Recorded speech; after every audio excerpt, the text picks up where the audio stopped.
Regular মেসক করে, যারা regular 5 ওয়াক্ত ওযুতে মেসক করে নামাজ পড়ে, আল্লাহর নবী বলেন প্রত্যেক এক ওয়াক্ত নামাজের বিনিময়ে তাকে 70 ওয়াক্ত নামাজের সওয়াব দান করা হয়। যেই ব্যক্তি রেগুলার মেসক করে ওযু বানায়, ওই লোকটার সবচেয়ে বড় ফজিলত হলো মরণের সময় তার কলেমা নসিব হবেই হবে, এর মধ্যে কোনো সন্দেহ নাই। আর নবী পাক বলেন, মান কানা আখিরু কালামিহি লা ইলাহা ইল্লাল্লাহ ফাদাখালাল জান্নাহ। যেই লোকটার মরণের সময় জবানে উচ্চারণ হবে লা ইলাহা ইল্লাল্লাহ, ওই লোকটা যেন জান্নাতে চলিয়াই গেল। দোস্তরে, মরণের সময় কলেমা নসিব করার জন্য কমপক্ষে বিরাস আপনি ব্যবহার করেন, টুথবিরাট ব্যবহার করেন দাঁতের স্বাস্থ্যের জন্য, যে কোনো সময় 1-2 বার করেন, কিন্তু 5 ওয়াক্ত নামাজে মেসক ব্যবহার করার অভ্যস্ত হয়ে যান, এই বিশাল ফজিলত পাইবেন। শেষ ফিনিশিং ফজিলত হলো যেই লোকটা রেগুলার মেসক করে, ওর জানাজায় দুনিয়ার কোনো মানুষ যদি উপস্থিত নাও হয়, 70,000 ফেরেশতা তার জানাজার নামাজ আদায় করে। আল্লাহ পাক আমাদের নসিব করে, বলেন আমিন। বলতে বলতে সরে চলে যাচ্ছে, আসল জায়গায় সময় কম হয়ে যাবে, এই জন্যই জায়গা মতো চলে যাই। এই মাসের নাম রজব মাস। কি মাস? আরবিতে আজকে থেকে 12টা মাস মুখস্থ করবেন, সুন্নতে মুআক্কাদার পর আমল হবে, 100 শহীদের সওয়াব আপনি পাইবেন। আরবি মাসের তারিখগুলো স্মরণ রাখার চেষ্টা করবেন, তাহলে আপনার আরও নেকি হয়ে যাইবে। মাসের নাম রজব মাস। কি মাস? এই মাসটা বড় দামি মাস, এখন থেকে পরপর 7 মাস দামি। রজব মাস, শাবান মাস লাইলাতুল বরাতের কারণে, সাইয়্যিদুশ শুহুর রমজান মাস কোরআন নাজিল হওয়ার কারণে এবং রমজানের কারণে, শবে কদরের কারণে রমজান মাস দামি। এরপরে 3 মাস আশহুরুল হজ সালাসা, হজের মাস 3টা, শাওয়াল জিলকদ জিলহজ 3 মাস, হজ উপলক্ষে এই 3টে মাস হজের জন্য দামি। এরপরে আসবে আরবি নববর্ষের মুহররম মাস, প্রথম মাস। বাংলা 1 জানুয়ারিতে আপনি যত যা কিছু করেছেন, খোদার কসম গুনাহ ছাড়া নেকি হয় নাই, এই উপলক্ষে যা করেছেন। সামনে আসতেছে বৈশাখ মাস, 1 বৈশাখ পান্তা ইলিশ খাবেন, চলে যাবেন রমনা বটমূলে, ওই জায়গা যে 1 প্লেট পান্তা আর সামান্য একটু ইলিশ মাছ কিনে খাবেন, 3000 টাকা 1 প্লেট, একেবারে বিনা হিসাবে জান্নাতে চলে যাবেন। কথা কয় না? একটা উমরার সওয়াব হবে না? জুতোর বাড়ি হবে। পান্তা ভাত, ভাত আর খাইয়ে চায় না পান্তা ভাত। ইদানি গরুতেও পান্তা ভাত খাতে চায় না। আমার বাড়ি গরু আছে, গরুরে ভাত চাত দিয়ে হয়, যদি ভাত একটু পান্তা পচিয়ে গেছে, একটু মানে বেশি পুরনো হয়ে গেছে, এ ভাত দিলি গরুতে 1 চুমুক খাইয়ে গাড় করে ডেক সাড়ে, আর কাকি একটা সিট আছে, গরুরে পেট ফুলিয়ে যায়, আর গরুগুলো বাট ফুলে যাবে ভান্তা ইলিশ খাতি। মুসলমানের সন্তান হইয়া কখনো এই পান্তা ইলিশকে সম্মান করতে পারে না। কথা বলেন ঠিক ঠিক না? আরে পান্তা ইলিশ ভাত হিসেবে সম্মান করবো, আমার যা রোজিতে আছে, ঘরে পান্তা ভাত আছে, খেয়ে নেবো, সমস্যা নেই। তাই বলে 1 বৈশাখ হিন্দুদের সাথে আমরা 1 বৈশাখ উদযাপন করতে যাব, এ কত বড় নোংরা কালচার। আর সেই জায়গায় যাইয়া রাত ভর বসে তাই নারী আর পুরুষ অবাধে, এরপরে 2-1টা ধর্ষিতা হয়ে যায়, এরপরে কত বড় নোংরা চরিত্রের, কত বড় নিম্নমানের। আল্লাহু আকবার। সেই জায়গায় রাত 12টা-1টার সময় যে ছেলেদের কাছে ধরা পড়ে গেছে, উল্টো পাল্টা হয়ে গেছে, এরপরে আবার ফেসবুক দর্শন করছে। তো তোরে দর্শন করলো ঘরের তে নিয়ে গেছে নাকি? না, আগে ছিলাম একটু বটমূলি ভান্তাবাদ খাতি, তা দর্শন করছে। তুই যাস কে? বাড়ি গরম ভাত নাই? সুসুও তুই ও জায়গা কেন যাস ভান্তাবাদ খাতি? আরে আব্বা মারা বাকি, কেমন আব্বা মা তুমি? তোমার সন্তানকে যদি তুমি রাত্রে কন্ট্রোল করতে না পারো। আমি তো ওই সময় হেন্দে ঘুরছি, এই 1 জানুয়ারিতে বিশ্ব রোডে যাই, মাহফিল করে যাই, রাতভর দেখি প্রত্যেক মোটর সাইকেলের পিছনে পাওয়ার ব্যাংক একটা বসানো। পাওয়ার ব্যাংক, সুন্দরী মাইয়ারটা পিছনে বসালি, ড্রাইভারের পাওয়ার বাড়ে, ওর নাম হলো পাওয়ার ব্যাংক। ও পিছনে উবোতে থাক কুত্তর মতো, আর ওটা চালাতি তালে থাকে। এই পাওয়ার ব্যাংকগুলো কারা? এই মেয়েগুলোকে আল্লাহ আসমানেতে প্যাকেট করে ছেড়ে দিয়েছে। এটা নিশ্চয়ই আমাদের এলাকার কোন আব্বার সন্তান। কথা বলেন ঠিক ঠিক না? তুমি আব্বা মসজিদে যাই, আরে বাবা জিকিরের ঠেলা কি, লা ইলাহা ইল্লাল্লাহ ইল্লাল্লাহ, কেইনোর গাইতে একজন নাহে লাগে, ওরে আল্লাহ, উনি কয় ইল্লাল্লাহ, আর একজন নাহে গাইলে ওরে আল্লাহ। আগে আজি ছিল, এদিক থেকে মুরব্বীরা জানতে পারে, বোম্বাই আজি। বোম্বাই আজি চেনেন? বোম্বাই আজি চেনেন না? আমাদের ওই দিকের পরিভাষা আছে বোম্বাই আজি, তার মানে আমি মনে হচ্ছি যে মোটা সোটাই নয়, মুখে ওই জন্য বোম্বাই কয়। পরে কয় যে না, সে সময় তো পায়ে হেঁটে হজে যাওয়া লাগতো, তাই আইটে যাইতে, ইন্ডিয়ার মধ্যে দিয়ে যাইতে যাইতে বোম্বাই পর্যন্ত যাইয়া ওই জায়গায় যে পয়সা করি শেষ হয়ে যেত, কষ্ট হয়ে যেত, ওইতে ফিরে আসতো, তার নাম হলো বোম্বাই আজি। তো বাঙালি এক হাজি হজে যাচ্ছে, তো ইন্ডিয়ার ভিতরে ঢুকে, তখন ইন্ডিয়া একটু কোনো মতে বাসটা চালু হয়েছে, লোকাল বাস, রাস্তাঘাট তো অত ভালো না। তো বাসে উঠছে, হাজি সাহেব হজে যাবে, আর উঠে সিট পাই নাই। তো কায়দা মতো মোটা এক হিন্দু সাধু, উনি সিট পাইছে। তো দাঁড়ায় দাঁড়ায় হাজি সাহেবের পরিচয় দিচ্ছে, আপ কাহা যাएंगे, আপ কাহা যাएंगे? मैं हज को जाऊंगा, मैं हज को जाऊंगा, আমি হজে যাব। ওরে আল্লাহ, যদিও হিন্দু, হাজি সাহেবের নাম শুনলে সে সময় চমকা খেয়ে উঠছে। আল্লাহ ভগবান, কত বড় দামি মানুষ, তো আপনি হজে যাবেন, সিট পা নেবেন না? দাদা আমি তো মোটা মানুষ, আমিও দাঁড়িয়ে থাকতে পারি না, আপনি আমার তো আপ মেরে গোদ পে बैठ जाओ, আপনি আমার কোলে বসেন। হাজি সাহেবও মোটা, উনিও মোটা, রাস্তাও ভাঙ্গা, যাইয়ে বাসে যাইয়ে ধুম করে এক জায়গা পড়ে, আর হাজি সাহেব ওনার ওর কোলের ভিতরে, তো মোটা মানুষ এরকম ফোমের মতো চেয়ার, এরকম কোলের ভিতরে খুব মজা পায়। তা হাজি সাহেব ওই শকর আদায় করে, ইল্লাল্লাহ হক মক্কায় যাই, জাকিতি জাকিতি কয় ইল্লাল্লাহ হক মক্কায় যাই, আর নিচেতে ঠাউর কয় হরি কৃষ্ণ কষ্ট পাই। উনি কয় ইল্লাল্লাহ হক মক্কায় যাই, কয় হরি কৃষ্ণ কষ্ট পাই। উনি জাকার করে লা ইলাহা ইল্লাল্লাহ, কেডো বেরে সিট করে ফেলাই দেয়। ওনার মাইয়া রমনা বটমূলে রাতের বেলা ধর্ষিতা হয়, কথা বলেন ঠিক ঠিক না? মাইয়া যায় পার্কে, মাইয়া যায় ফিল্ডিং মারে, মাইয়া যায় কক্সবাজার, মেয়ে যায় কুয়াকাটা, আর তুমি তবলিগি যাও, তুমি মসজিদে জিকির করো, উক্কুর উক্কুর মারো, মসজিদের সভাপতি সিগারেটারি। সাবধান সতর্ক যুবক, পহেলা বৈশাখে পান্তা ইলিশ খাইলে কোনো ফজিলত নাই, বরঞ্চ মুরব্বীরা কয় এই সকালবেলা বাসাতে না খেয়ে কোনো দিক যাইস না। কষ্ট হচ্ছে? সকালবেলা বাড়িতে না খাইয়ে কোনো দিক যাইস না। কেন?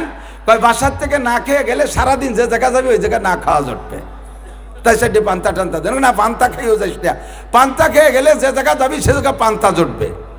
তো বাসার থেকে সকালে পান্তা খেয়ে বেরোলি, যদি সব জায়গা পান্তা হয় রুজিতি, বছরে শুরু করছে পান্তা ইলিশ দিয়ে, তাহলে সারা বছর গরম ভাত হাসিনে খালেদা ডক্টর ইউনুসের কাছে পাবা কোন জায়গা? কপালে তো পান্তা ভাত তুমি নিজেই শুরু করে দিয়েছ। পহেলা বৈশাখে পান্তা ভাতে ইলিশ, পান্তা ইলিশে বরকত নাই। পহেলা জানুয়ারিতে 31 নাইটের ভিতরে কোনো বরকত নাই। আল্লাহর নবী বলেন মান ওয়াসালা ইয়ালিহি ফিন নাফকাতি ইয়াউমা আশুরা ওয়াসাল্লাহু আলাইহি সাইরা সানাতিহি, যে ব্যক্তি মুহররম মাসের 10 তারিখে দিনের বেলা রোজা রাখা, আরবি নববর্ষের প্রথম মাস মুহররম মাসের 10 তারিখের জন্য আল্লাহ পাক 117টা বড় ধরনের ঘটনা ঘটাবেন বিদায় বরাদ্দ করে রেখেছেন। অনেকগুলো চলে গেছে, অনেকগুলো সামনে আছে। মুহররম মাসের ভিতরে আল্লাহ পাক অনেক ফজিলতপূর্ণ ঘটনা বিগত ঘটায় দিয়েছেন। বনি ইসরাইলকে মুসা আলাইহিস সালাম সহ 6 লক্ষ বনি ইসরাইল সহ মুহররম মাসের 10 তারিখে নীল দরিয়া পার করে উপার পৌঁছায় দিয়েছিলেন। মুহররম মাসের 10 তারিখে ওই দিনই ফিরাউন তার 12 লক্ষ সেনাবাহিনী সহ নীল দরিয়ার ভিতরে ডুবে ধ্বংস হয়ে গেছে। এই দিন ছিল মুসলমানদের বিজয় দিবস। এই মুহররমের 10 তারিখে বলা হয় আশুরা।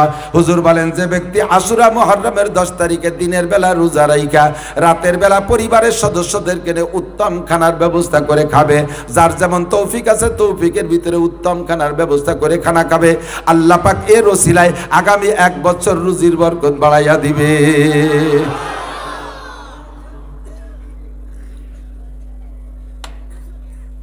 পরপর 7টি মাস দামি, রজব, শাবান, রমজান, শাওয়াল, জিলকদ, মুহররম, সফর, মুহররম, এই পরপর একটা একটা 7টা মাস দামি।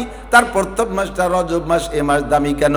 এ মাস দামি হওয়ার কারণ হলো আমার নবী, আপনার নবী, বিশ্ব নবী মুহাম্মদুর রাসূলুল্লাহ সাল্লাল্লাহু আলাইহি ওয়াসাল্লামকে আল্লাহ পাক দুনিয়ায় বসাইয়া 4টা মিডিয়ায় এলেম শিক্ষা দিয়েছেন। আল্লাহ পাক নবী পাককে দুনিয়ায় বসাইয়া 4টে মিডিয়ায় এলেম শিক্ষা দিয়েছেন। কয়টা?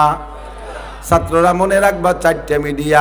1 নম্বর হলো রুইয়ায়ে সালেহা, স্বপ্ন যোগে নবীকে আল্লাহ এলেম শিক্ষা দিয়েছেন। নবীদের স্বপ্ন সম্পূর্ণ সত্য, আমার নবীর স্বপ্ন 100% ওহী সমতুল্য।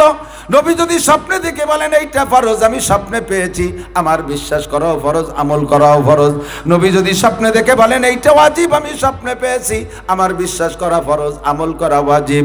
নবী যদি স্বপ্নে দেখে বলেন এইটা সুন্নত, আমি স্বপ্নে পেয়েছি, আমার বিশ্বাস করা ফরজ, আমল করা সুন্নাত। নবীদের স্বপ্ন সম্পূর্ণ ওহী। বিশেষ করে আমার নবীর স্বপ্ন 100 ওহী। ওহী স্বপ্নের মাধ্যমে নবীকে আল্লাহ ইলম শিক্ষা দিয়েছেন। 2 নম্বরে ইলহাম। কোরআন শরীফে আছে ইলহাম 2 প্রকার, মানুষের সিনার ভিতরে নতুন নতুন কথা আবিষ্কার হয়, নতুন কোনো এলেম উদ্ভব হয়। এই এলেমকে বলা হয়, যেটা কোনো মিডিয়ায় শেখে নাই, সরাসরি সিনার মধ্যে মাথার মধ্যে তৈরি হয়, একে বলা হয় ইলহাম। এই ইলহাম দুই প্রকার, ফাআলহামাহা ফুজুরাহা ওয়া তাকওয়াহা। কিছু আছে গুনার ইলহাম, আর কিছু ইলহাম, আর কিছু আছে নেকির ইলহাম। আমার নবীকে আল্লাহ পাক ইলহাম অর্থাৎ সরাসরি সিনার মধ্যে মাথার মধ্যে এলেম ঢুকিয়ে দিয়েছেন। জিব্রাইল তো জানে না, দুনিয়ার কোনো মানুষ জানে না, আল্লাহ জানে আর নবী পাক জানে। এই দ্বিতীয় নম্বর মিডিয়া হলো ইলহাম। 3 নম্বর হলো কাশফ। কাশফ মানে খুলে যাওয়া, যে বিষয় নবীকে আল্লাহ জানানোর ইচ্ছা করেছেন সামনে ওপেন করে দিয়েছে। নবী পাককে আল্লাহ বললেন, দোস্ত আপনার উম্মতকে জান্নাতের বর্ণনা শুনান। হুজুর কয়, আল্লাহ জান্নাতের বর্ণনা আমি কোরআন শরীফে যা পাইছি সেই কথা বলতে পারি, আরও কত আছে তা তো আমি জানি না। আল্লাহ পাক বলেন, তোমার সামনে এখনই জান্নাত ওপেন করে দেওয়া হবে। জিব্রাইলকে বললেন, জিব্রাইল আমার বন্ধু জান্নাতের বর্ণনা দেওয়া শুরু করেছে, যাও জান্নাত তার সামনে ধরো। জিব্রাইল জান্নাত নবী পাকের সামনে খুলে ধরছেন। নবী বলতেছেন, এই যে জান্নাতের হুর, এমন এমন দেখা যায় জান্নাতের হুরদের চেহারা, এই যে 80,000 গেলমান এক একজন জান্নাতীর জন্য, একটু বলেন না সুবহানাল্লাহ। এই যে জান্নাতের গাছের গোড়া উপর দিক মাথা নিচু মুখী, ফলে ফুলে ভরা। যখন জান্নাতের ফলের বর্ণনার, জান্নাতের হুরদের বর্ণনা দিচ্ছেন, নবী পাক তখন এরকম বারবার মাঝে মাঝে হাত বাড়াচ্ছেন। মানুষের হাত ধরার মতো এরকম একবার বাড়ায়, গাছের থেকে ফল তোলার জন্য হাতের ডিজাইন কিন্তু ভিন্ন হয়, ওই রকম আর একবার হাত বাড়ায়। সাহাবায়ে কেরাম বললেন, হুজুর জান্নাতের বর্ণনা দেওয়ার সময় আপনি কি যেন ধরেন বলে হাত বাড়ান, অথচ আপনি খালি হাতে ফিরে আসেন, কারণ বুঝতে পারলাম না। হুজুর কয়, আমি যখন জান্নাতের হুরদের বর্ণনা দিচ্ছিলাম, আমার হাতের নাগালে চলে আসছে হুর। আমি মনে করলাম যে একটা হুর ধরে রাখি, তোমাদেরকে দেখাবো। যখনই আমার সামনে হাতের নাগালে চলে আসে, আমি ফলের বর্ণনা দিচ্ছিলাম, আমার হাতের নাগালে দেখি জান্নাতের ফল চলে আসছে। ভাবলাম একটা ফল তুলে রাখি, তোমাদেরকে আমি খাওয়াবো। যখনই হাত বাড়াই, জিব্রাইল ফল এই জান্নাতকে আমার হাতের থেকে টান দিয়ে সরাই নিয়ে যায়। কয়, হুজুর দুনিয়ায় বর্ণনা দেবেন, দুনিয়ায় জান্নাতি হুর ধরে দেখানো যাবে না, দুনিয়ায় বসে জান্নাতের ফল খাওয়ানো যাবে না, আপনাকে মাত্র বর্ণনা দেওয়ার জন্য সামনে খুলে ধরা হয়েছে, এর নাম হলো কাশফ। একটু বলেন না সুবহানাল্লাহ। 3 নম্বর 4 নম্বর মিডিয়া হলো জিব্রাইল। জিব্রাইলের মাধ্যমে আল্লাহ পাক নবী পাকের কাছে এলেম পাঠিয়েছেন। এই 4টে মিডিয়া নবী পাককে এলেম শিক্ষা দেওয়ার পরে অনেক গোপন এলেম রয়ে গেছে, যেই এলেমগুলো স্বপ্নে শিক্ষা দিতে আল্লাহ সমীচীন মনে করেন না, ইলহামের মাধ্যমে দিতে সমীচীন মনে করেন না, জিব্রাইলের মারফতে জানানো পছন্দ করেন না, কাশফও করা যাবে না। এই এলেমগুলো আল্লাহ পাক নবী পাককে একেবারে সামনে বসায় শিক্ষা দেওয়ার জন্য সিদ্ধান্ত নিলেন। যেই মাসে সিদ্ধান্ত নিয়েছেন নবী পাককে আরশে আজিমে উঠাইয়া আল্লাহর সামনে বসায় পড়ানোর জন্য, সেই মাসটা হলো রজব মাস। সিস্টেমটা কেমন ছিল? নবী পাক তায়েফ গিয়েছেন দাওয়াতের জন্য। এর আগে খাদিজাতুল কুবরা ইন্তেকাল করেছেন। হুজুরের ঘরে কোনো স্ত্রী নাই, আয়েশাকে এখনো বিয়ে করেন নাই, খাদিজা ইন্তেকাল করেছেন। হুজুর তায়েফ গিয়েছেন দাওয়াত দেওয়ার জন্য। তায়েফবাসীরা যেভাবে মারছে উলামায়ে কিরামের কাছে শুনেছেন, সারা টাকা রক্তাক্ত হয়ে গেছে, জুতার মধ্যে পা আটকে গেছে। হুজুর অজ্ঞান হয়ে পড়ে আছেন পাহাড়ের গায়ে, যেই জায়গা হুজুর কায়তে শুয়েছিলেন পাহাড়ের গায়ে, আমি নিজে চোখে দেখে আসছি। ওই জায়গা খুদার কুদরতি সাদা রং দিয়ে মোহাম্মদ শব্দ পাহাড়ের গায়ে লেখা হইয়া গেছে। মায়ের খেয়ে নবী পাক মক্কায় চলে আসছেন। 90 দিন পর্যন্ত হুজুরের চেহারার মধ্যে কোনো উজ্জ্বলতা নেই, হুজুর হাসেন না, হুজুরের মুখ কান মলিন। হাসির অনেক ঘটনা সামনে আসলে হুজুর মুস্কি মুস্কি হাসতেন, কিন্তু এই 90 দিন হাসেন না। কোথাও গিয়ে যদি বাহিরে কেউ মাইটার খায়, ঘরে আসার পরে সান্ত্বনা দেওয়ার লোক থাকলে কিছুটা মনের কষ্ট দূর হয়। স্ত্রী ঘরে থাকলে বলে সান্ত্বনা দেয়, হুজুরের ঘরে স্ত্রী নাই সান্ত্বনা দেওয়ার, মা বাবা থাকলে সান্ত্বনা দেয়, তাও হুজুরের ঘরে নাই। হুজুরের মেয়েগুলো সব বিয়ে হয়ে গেছে, সান্ত্বনা দেওয়ার মতো কেউ নাই, প্রতিশোধ নেওয়ার মতো হুজুরের সাথে 10-20টা ছেলেও নাই। হুজুর এমন অনেক দিক দিয়ে মনক্ষুণ্ণ, কিন্তু হুজুর এজন্য বেজার হয়ে ঘুরছেন তা না। সিদ্দিক আকবর আবু বকর বলেন, ওগরবি তায়েবে গিয়ে মায়ের খেয়েছেন, বিদায় কি আপনার মুখ কান মলিন? আপনি বলেন, আমরা যে কজন ইসলাম গ্রহণ করেছি, আমরা যাব তায়েববাসীদের কাছে প্রতিশোধ নিতে, আমাদের জীবন শেষ হয়ে গেলে আমরা প্রতিশোধ নিয়ে আসবো। আপনি এমন মুখ মলিন করে চললে আমাদের কষ্ট লাগে। হুজুর কি মারির প্রতিশোধ নিতে পারেন নাই বিদায় কি মনক্ষুণ্ণ নাকি? হুজুর বলেন, আবু বকর, এজন্য আমি মনক্ষুণ্ণ না, আমি একটা কারণে দুশ্চিন্তা দুগ্রস্ত হয়ে আছি, সেটা হলো আমি হলাম আল্লাহ পাকের হাবিব। আমার গায়ে হাত দিয়েছে, আমার গায়ে আঘাত করেছে, আল্লাহ পাক যদি এই কষ্টে এই দুঃখে এর প্রতিশোধ আল্লাহ নিজে নেয়, তাহলে তায়েববাসীদেরকে আল্লাহ ধ্বংস করে দিতে পারে। আমি চিন্তায় পড়ে গেছি, আল্লাহ যেন তায়েববাসীদেরকে ধ্বংস করে না দেয়। 90 দিন চলে যাওয়ার পরে হুজুরের বাড়ি হলো সফা মারওয়ার ওই পাশে। হাজী জান যারা গিয়েছেন দেখেছেন আল্লাহর নবীর বাড়ি এখন একটা ইসলামী লাইব্রেরি করে রাখছে, তাও সফা মারওয়ার উত্তর পাশে আমার আন্দাজে। আর আবু হুজুরের ফুফুজান হযরত উম্মে হানির বাড়ি কাবার এরিয়ার ভিতরে, কাবার এই মাতাফের ভিতরেই ছিল, এখন মসজিদের মধ্যে নিয়ে গেছে।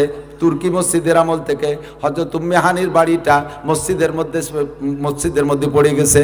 নবী পাক সেই সময় যখন হুজুর এই 90 দিনের মাথায় হুজুরের মন খারাপ, তখনও উম্মে হানির বাড়ি ওই কাবা ঘরের এরিয়ার ভিতরে ছিল।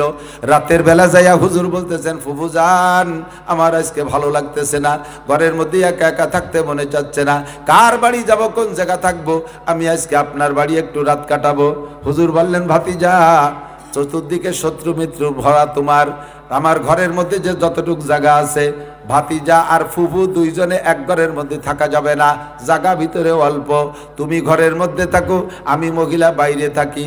হুজুর বললেন, ফুফুজান আপনি মহিলা মানুষ বাইরে থাকবেন কেমন হবে, আমি বাইরে থাকি আপনি ঘরে থাকেন। ফুফু বললেন, না রে বাবা, তোমার শত্রুর অভাব নাই দেশে, তোমারে বাইরে পারলে আবু জাহেলের গোষ্ঠী হত্যা করে দেবে, তুমি ঘরের মধ্যে থাকো, আমি বাইরে থেকে পাহারা দেই।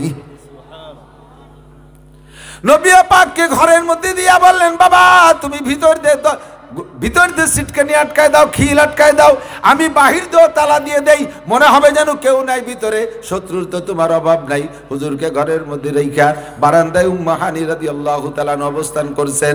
রাত দুপুরের পরে যখন গভীর ঘুমে নিমজ্জিত দুইজন, ইতিমধ্যে ঘরের ভিতরে দেখে দুইজন মানুষ, একজন মাথার কাছে একজন পায়ের কাছে, হুজুরের মাথার কাছে একজন পায়ের কাছে একজন, দুইজন এসে পার মাথা মেসেজ করতেছেন, হালকা হালকা চাপ দিচ্ছেন। হুজুর সজাগ হয়ে আতঙ্কিত, কারণ যেই ভয়ে হুজুর ঘরের মধ্যে, সেই দুইজন পুরুষ ঘরের মধ্যে ঢুকলো কি কইরা, তাহলে নিশ্চয়ই শত্রু হবে। হুজুর ভয়ে কাঁপতেছে। জিবরিল আলাইহিস সালাম সান্ত্বনা দিয়ে বললেন, লা তাহজান ওয়া লা তাখাফ, ভয় পেন না, টেনশন করেন না, আনা জিবরাইল ওয়া হাদা মিকাইল, আমি জিবরাইলের পায়ের কাছে মিকাইল। লিমাই কাস্তুমানি ইয়া জিবরাইল, এত রাত্রে আমারে কেন ঘুম ভাঙাইলা? জিবরাইল কা হুজুর, আল্লাহ পাক রব্বুল আলামিন আপনার জন্য একটা শিক্ষা সফর বরাদ্দ করেছে, বলেন না সুবহানাল্লাহ। ও জিবরাইল, কত দূর যাইতে হবে? কক্সবাজার, কুয়াকাটা নাকি জাফলং, কোন জায়গা যেতে হবে? কয় না হুজুর, ওদিক না, একেবারে ইনদা সিদরাতুল মুনতাহা, সিদরাতুল মুনতাহা যাবেন, সুম্মা ইস্তাওয়া ইলাল আরশিল্লাহ, এরপরে যাবেন আল্লাহর আরশের কাছে। ওয়ান নাজমি ইযা হাওয়া মা দাল্লা সাহিবুকুম ওয়া মা গাওয়া মা ইয়ানতিকু আনিল হাওয়া ইন হুয়া ইল্লা ওয়াহয়ুন ইউহা আল্লামাহু শাদীদুল কুওয়া যু মিররাতিন ফাস্তাওয়া ওয়া হুয়া বিল উফুকিল আলা সুম্মা দানা ফাতাদাল্লা ফাকানা কাবা কাউসাইনি আও আদনা। একটু জোরে কান সুবহানাল্লাহ। আপনি আল্লাহর কাছে যাবেন। নবী পাক বললেন, জিবরাইল আল্লাহর কত কাছে যাব? কয়েকটা ধনুকের রশি ধরে টান দিলে ধনুকের চটাটা দুই দিক দিয়ে ঘুরে আইসা মুখ যত নিকটে চলে আসে, আপনি আর আল্লাহর মাঝে এত তার চাইতে বেশি নিকট হইয়া যাবে। তাই চলো যাই। কিভাবে তোমরা ঢুকলে? ঢুকলাম কিভাবে সেটা পরে, চলেন যাই। ঘরের মটকা খুইলে, মটকা কয় নাকি, ঘরের উপরে চালের দুই মুখ উপরে কি কয়, মটকা, এই মটকা খুইলা উপর দিয়ে বের করে নিয়ে গেছে হুজুরকে। জিবরাইল মিকাইল দুইজন দরজা খোলে নাই, ফুফুজান টের পাবে, এই জন্য ফুফু তো ঘুমে বিভোর হয়ে আছে। হুজুরকে নিয়ে দুইজনে নিয়ে কাবা ঘরের পাশে একটা এরিয়া আছে, ছবি তো দেখবেন, তার নাম হলো হাতিমে কাবা, এমন একটা বাউন্ডারি আছে। কাবার ছাদে বৃষ্টি নামলে পানি পড়ে, যেই ডুঙ্গা দিয়ে, তার নাম হলো মিজাবে রহমত, স্বর্ণ দিয়ে বানানো, এখন স্বর্ণ দিয়ে বানানো।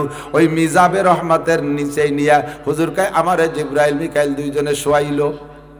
আমি আমি বিলকুল সজাগ, আমি বেহুশ না, আমি ঘুমো না, সজাগ অবস্থায় আমার টান টান করে শোয়াইলো। দেখি মাথার কাছে একটা গামলা, একটা বল, এই বল ভরা পানি, দুনিয়ার পানির মতো পানি না, ওই বল ভরা যে পানি, তার থেকে খালি নূর উপর দিকে উঠতেছে। জিজ্ঞেস করলাম জিব্রাইল শাহজা এইটা কি? কয় হাজা তস্তুম মিনাজ জাহাব মুলাওয়াতুম মিনান নূর। আল্লাহ পাক স্বর্ণের পেয়ালা ভরে আপনার জন্য পানি পাঠাইছে কেন? কয় হবে এখনই কেনর জবাব পাবেন। ইতিমধ্যে জিব্রাইল একটা ছুরি দিয়ে হলকমের মধ্যে ঢুকাই দিয়া টাস টাস করে এই ভিতরের চটাগুলো এই হাড়গুলো কেটে ফেলাই দিয়া নাভি পর্যন্ত ফাইড়া বুকটারে টান দিয়ে খুলে ফেলাই দিয়া হাড় আর লাঞ্চ বের করে পানির মধ্যে ভিজাই দিলেন। হুজুর কয় এই অপারেশনের সময় তো আমি মারা যাব বা আমি অজ্ঞান হয়ে যাব, আমি বিলকুল সজাগ, আমি বেহুশ না।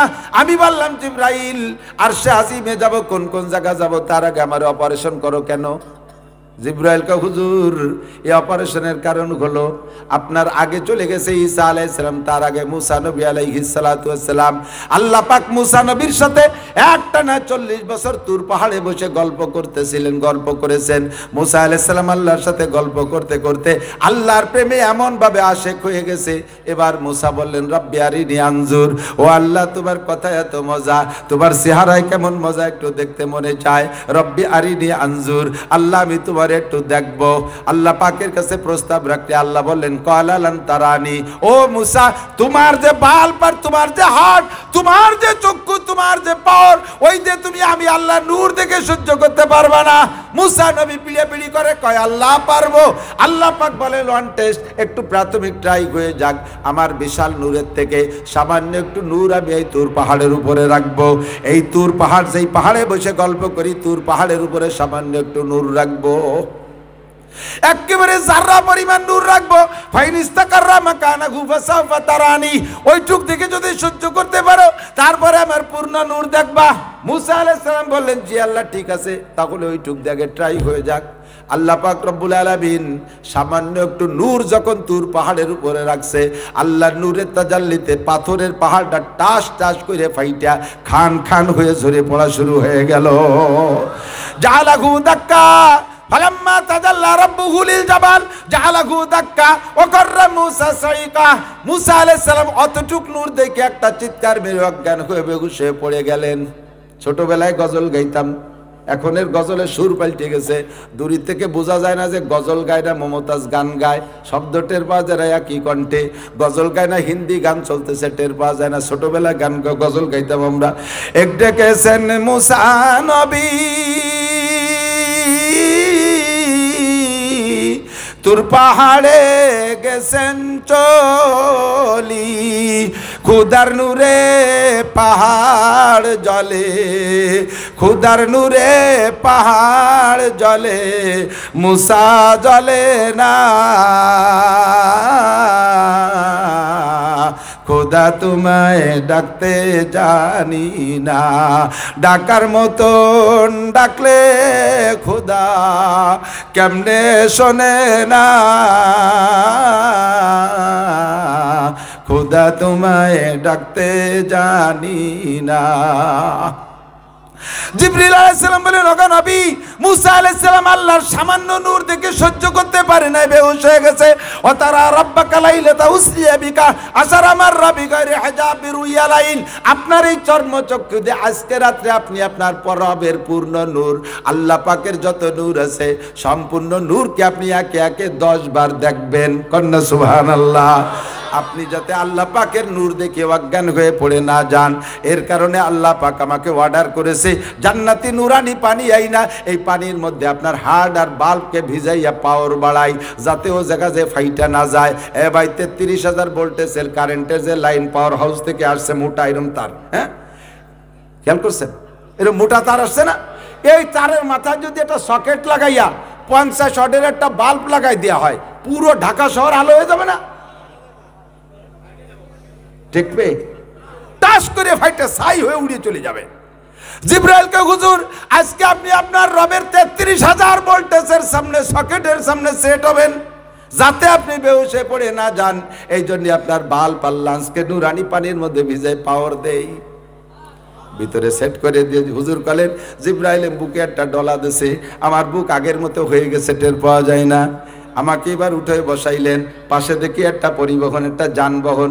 আমি জিজ্ঞেস করলাম জিব্রাইলের সাজা এইটা কি? ইসমহু বুরাক, এর নাম হলো বুরাক। চেহারাটা সামনে সুন্দরী একটা নারীর মতো, পা আছে 4টে ঘোড়ার মতো, মানুষের মতো 2টা হাত আছে, পাখির মতো বড় বড় 2টা ডানা আছে, পিঠটা অনেক সুন্দর, বডিটা অত্যন্ত মলিন মসৃণ। জিব্রাইল বললেন হুজুর ইসমহু বুরাক, এর নাম হলো বুরাক। হুজুর কাইফা মুরুরুহু, এ বুরাক চলে কত জোরে? জিব্রাইল কা হুজুর মুরুরুহু কালবার্ক, এর গতি হলো বিদ্যুতের মতো। ও জিব্রাইল, বিদ্যুতের গতি কেমন? 1 সেকেন্ডে 1,86,000 মাইল। এই পরিবহনটা চলবে আপনাকে নিয়ে, 1 সেকেন্ডে 1,86,000 মাইল যাবে। ওর চোখের নজর যে জায়গা পড়ে ও সেখানে গিয়ে একটা পা মারবে। এভাবে সেকেন্ডে 1,86,000 মাইল। হুজুর ওঠেন, তাড়াতাড়ি ওঠেন, রাত শেষ হয়ে যাচ্ছে। হুজুরকে উঠাইলেন, আল্লাহ গোটা দুনিয়ার রাতকে থামাই দিয়েছে। রাত তুই বাড়বিও না কমবিও না, যে জায়গা আছে এই জায়গা থাকবি। আমার দোস্তরিনে লম্বা সফরের শেষে তারপরে বাকিটুক শেষ হবি। জিব্রাইল কয় হুজুর তাড়াতাড়ি বুরাকে ওঠেন। হুজুর কয় উঠবো, বুরাকে তো উঠবো, শর্ত আছে জিব্রাইল, এই বুরাক তো জান্নাতি পরিবহন। কয় জি। কয় এই বুরাক আমার জন্য আসছে, দুনিয়ার কোনো মানুষের জন্য আসে নাই, আর আসবে না। আগে আসছে বুরাকে আরোহণ করেছে ইব্রাহিম আলাইহিস সালাম, আর সারা হাজরা আলাইহিস সালাম, আর ইসমাইল আলাইহিস সালাম, এই 3 জন বুরাকে আরোহণ করেছিলেন। তারপরে আজকে আমার জন্য আসছে বুরাক। জিব্রাইল তুমি বলো আমার প্রত্যেকটা উম্মতের নামে বুরাক আছে নাকি? যদি আমার প্রত্যেকটা উম্মতের নামে বুরাক বরাদ্দ থাকে তাহলে আমি বুরাকে উঠবো, নইলে আমি উঠবো না।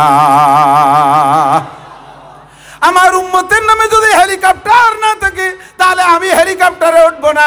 এ বলার কি বাংলাদেশে কোনো নেতা আছে? কতক্ষণ আছে? বরঞ্চ পাইছি তো আমি একাই, সেরে নেই। ঠিক কি ঠিক না? হুজুর কাজ জিব্রাইল কা হুজুর আপনার প্রত্যেক উম্মতের নামে এক একটা বুরাক জান্নাতের মধ্যে বান্দা আছে। উম্মত যদি আপনার কথা মানে তাহলে যার যার বুরাকে সেই সেই চলবে, এটা আপনার জন্য বরাদ্দ। এবার হুজুর উঠতে চাইছেন বুরাকের পিঠে, বুরাকটা খালি নাচতেছে, লাফাচ্ছে, দাপাচ্ছে, ও উঠতে দেয় না হুজুর রে। জিব্রাইল বুরাকরে ধমক দিয়ে বলে ইয়া বুরাক আতাদরি মান হাযা যায়েব, আজকে তোমার উপরে যে মেহমান আরোহণ করবে তুমি কি তারে চেনো? তুমি এরকম কেন করছো, বিয়াদবি কেন করছো? এনি কিন্তু সরওয়ারে কায়নাত রহমাতুল লিল আলামিন, এমন আরোহণকারীকে কোনোদিন তুমি পাও নাই, তুমি কেন এরকম করতেছো? বুরাকে কয় জিব্রাইল তুমি উনাকে আমার চেয়ে বেশি চেনো, কথা ঠিক, তবে আমিও তোমার চাইতে উনারে কম চিনি না। জান্নাতের ভিতরে, জান্নাত থেকে বেরিয়ে আসার সময় জান্নাতের গেটে লেখা দেখলাম লা ইলাহা ইল্লাল্লাহ, সাথে লেখা দেখলাম এই নামটা মুহাম্মাদুর রাসূলুল্লাহ। 7টা আসমান পেরিয়ে আসছি, 7 আসমানের গলায় একটা সাইনবোর্ড দেখলাম লা ইলাহা ইল্লাল্লাহ মুহাম্মাদুর রাসূলুল্লাহ। জান্নাতের মধ্যে থেকে বহুবার তার নাম শুনেছি। সিদরাতুল মুনতাহার গলায় একটা সাইনবোর্ড, তাতে দেখি লা ইলাহা ইল্লাল্লাহ মুহাম্মাদুর রাসূলুল্লাহ। বাইতুল মামুর ফেরেশতাদের মসজিদের গেটে লেখা দেখি লা ইলাহা ইল্লাল্লাহ মুহাম্মাদুর রাসূলুল্লাহ। ও জিব্রাইল তুমি বেশি চেনো, আমিও তোমার চাইতে কম চিনি না। কয় চিনে তারপরে বিয়াদবি কেন করিস? কয় না না আমি বিয়াদবি করি না, আমার একটা দাবি পূরণের জন্য এমন শৌকি করতেছি। কয় দাবিটা কি তুমি বলো? কয় যে এখন তো আমি ছাড়া হুজুরের জন্য আর কোনো বুরাক নাই। এই নবী যেদিন জান্নাতে যাবে, জান্নাতের সমস্ত বুরাক দৌড়ে আসবে উনাকে বহন করার জন্য। উনি যদি আজকে আমারে বলেন যে সেদিন তোমারে ব্যবহার করবো, অন্য কোনো বুরাক ব্যবহার করব না, তাহলে একটু ইতমিনানের সাথে বহন করতে পারি। হুজুর কয় জিব্রাইল বুরাকে কি কয়? কয় হুজুর যা কোক আর না কোক আসল কথাই কইছে, ও তার নিজের স্বার্থের কথাই বলছে। আপনি তারে প্রতিশ্রুতি দেন জান্নাতে যাওয়ার পরে যত দামি বুরাক আসুক না কেন কোনোটা নেব না, তোর পিঠেই উঠবো। যখন বুরাককে হুজুরেই বলছেন, বুরাক পাথরের মতো জমে গেছে। এবার বুরাকের উপরে বসছেন, রওনা দিল বুরাক। সফরটার নাম শিক্ষা সফর। সফরের নাম কি? শিক্ষা সফর। আমার দেশের বাঙালি যুবকরা শিক্ষা সফরে যায় কি যায় না? কোন জায়গা যায়? কক্সবাজার, কুয়াকাটা, করমজল, সুন্দরবন, হ্যাঁ যায় না? জাফলং, জৈন্তাপুর, তামাবিল বর্ডার। আমি কালকে যাবো ইনশাআল্লাহ। আমার 1 টাকাও লাগে না, বিমান টিকিট পাঠাই দিছে, সকাল 7:10 ফ্লাইট, একেবারে জাফলং। আবার পকেট ভরে টাকা দিয়ে বাড়ি পাঠাবে, তাই ছাড়া জীবনে কোনোদিন এমনি যাইতাম না। পয়সা খরচ করে বলছে কি শিকার আছে? কি শিকার আছে? নাই একটা স্কুল, নাই একটা কলেজ, নাই বিশ্ববিদ্যালয়। আর কক্সবাজার কুয়াকাটা শহরের পর যে কি হলো আর কি শেখো আমি ভালোই জানি। শতবার গিয়েছি, শতবার, এবারও কয়েক সফর করিয়েছি কক্সবাজার দিয়ে। কি শিখতে যাও সে জায়গা? যা জীবন করে ফোনে ফোনে গল্প তার প্র্যাকটিস করতে যাও সে জায়গা। দুইজন সরের পর বসে বসে সুরো ফাতে মস্ক করে। এই যত ঢাকা শহরে যত পার্ক আছে প্রত্যেক গাছের গোড়ায় দুইজন বসিয়া তসবিহ টেপে আল্লাহ বিল্লি আরে। কি শিখতে যাও জায়গা?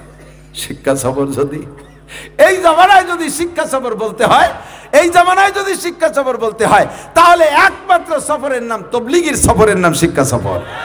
কতক্ষণ ঠিক না? তবলিগে যাবেন, হাঁটা শিখায়, শোয়া শিখায়, বসা শিখায়। মসজিদে যাইয়া, জীবনে তো কাছে যাই নেই, মসজিদে যাইয়া শুয়ে রয়েছে, লুঙ্গি গলায় বেচাইছে, শুয়ে রয়েছে। আমি সব সর্বনাশ করছে, আল্লাহ লাথই বের করে দিবেন। আরে কবাল এইভাবে, আমি তো ঘরে তৈরি তো শুই 7 ফুট 6 ফুট খাট একখান, আমার একার রুমে এক খাট, তার মধ্যে আমি শুয়ে থাকি, লুঙ্গি গলায় পেছানো, প্যান্ট খাটের নিচে পড়ে গেছে, শীত বুট কাজ যেভাবে পারি সেইভাবে শুই। আর তোমাকে মসজিদে এত নিয়ম মতো আমি শুই? কয়েছে না না চাচা, ওভাবে শুতে হয় না, আল্লাহর ঘর মসজিদ, মাজায় সুতো দিয়ে লুঙ্গি পেছান আর নিচে গিরে দিয়ে নালি কিন্তু বেকায়দা বার হয়ে যেতে পারে, এভাবে শুতে হয়। শোয়াটাও শিখায় ও জায়গায়। লোক ভাত খাইতে বসছে, অনেকে খাইতে বসলে দেখবেন ছাগলে কলমি খাওয়ার মতো কাচুর কাচুর শব্দ আরে, তাতে আশপাশের লোকের ঘৃণা লাগে, তাও শিখে না। মুখ বন্ধ করে আস্তে আস্তে চাবাইতে হয়, এভাবে খাইতে হয়। লোকমা অত বড় বড় দিনই গলায় বেঁধে যেতে পারে, মরি যাবেন শেষে মসজিদের মধ্যে, পরে আমার নামে মামলা হবে না। আপনি ছোট ছোট লোকমায় দেখান, তাও শিখায়। পেশাব করে ঢিলা ধরে একেবারে এই পর্যন্ত বার হয়ে যায়, ফরজ তরফ করে শূন্যতা দেয়। আরে একজন মসজিদে যাইয়ে পাগড়ি যায়, যে হুজির সবের মাথায় পাগড়ি,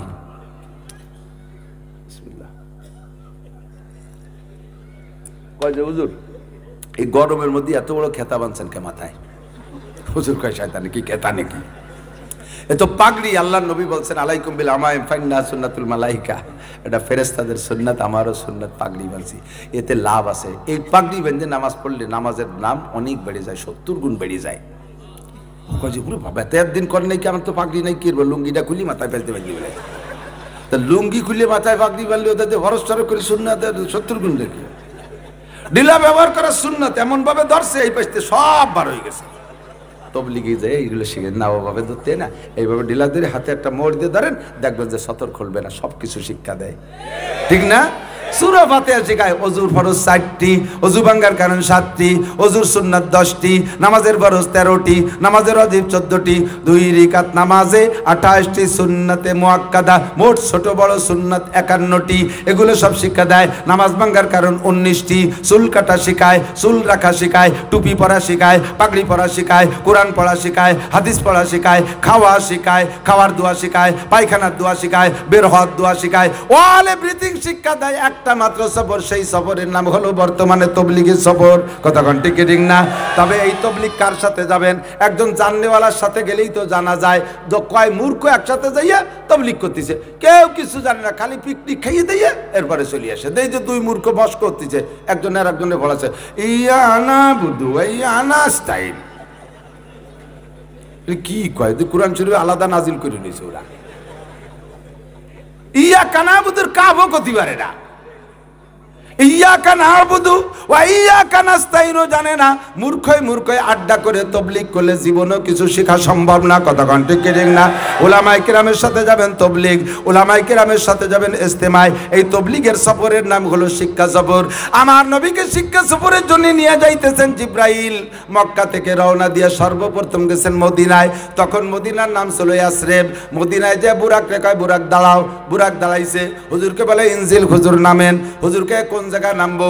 হাজা মাওজা হিজরাতিক, আর মাত্র 5 বছর পর আপনি মক্কিদের নির্যাতনে থাকতে পারবেন না মক্কায়। এইটি হবে আপনার হিজরতের জায়গা। এই যে আবু আইয়ুব আনসারীর বাড়ি, এই ঘরে আপনি প্রথম থাকবেন, এই জায়গাটায় মসজিদে নববী বানাবেন ইত্যাদি নবী পাককে দেখাইলেন। নবী পাক সবকিছু শিখে নিয়ে খুশিতে বললেন। জিবরাইল বললেন সাল্লি রাকাতাইন। হুজুর এই সফরে যদি আপনার পছন্দ হয়ে থাকে, এই সফরে যদি কিছু শিক্ষা অর্জন হয়ে থাকে, তাহলে 2 রাকাত সালাতুশ শুকর আদায় করেন। নবী পাক 2 রাকাত নামাজ পড়লেন। এরপরে ওখান থেকে বুরাককে আবার রান করলেন। বুরাককে নিয়ে চলে গেলেন সেই তুর পাহাড়ে।